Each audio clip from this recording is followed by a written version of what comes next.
Бүгүнкү күндө кыргыз коомчулугунун талкуусуна алынган баш мыйзамдын жаңы долбоорунун биринчи вариантын талкуулоо уланууда. Азыр акыркы баскычта талкуу жүрүп жатат. Бул туурасында баш мыйзамды өзгөртүү боюнча иштеп жаткан конституциялык кеңешме маалымдады. Кеңешменин мүчөлөрүнүн бири Темирбек Нурматов учурда редакциялык этап жүрүп жатканын жана кыргыз тилинде жазылган долбоор орусча которуп жатканын белгиледи.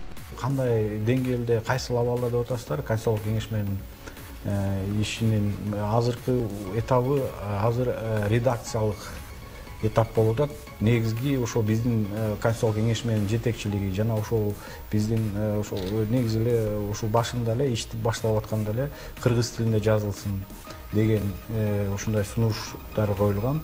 Ошол негизинде кыргыз тилинде жазылып, анан орус тилине которулду да. Бул арада парламент баш мыйзамды кабыл алуунун жол жоболорун түзүп жатышат. Депутат Акылбек Жапаров баш мыйзамды талкуулабай эле кабыл алууну сунуштаса, айрым депутаттар референдум жөнүндө мыйзамды коомдук талкууга салбай эле парламентте 2-3 окууда шыр кабыл алууга үндөшүүдө. Ал эми юристтер коомчулугу мындай иш-аракеттерге каршылыгын билдирип, мыйзамдуулукту сактоого чакырышууда.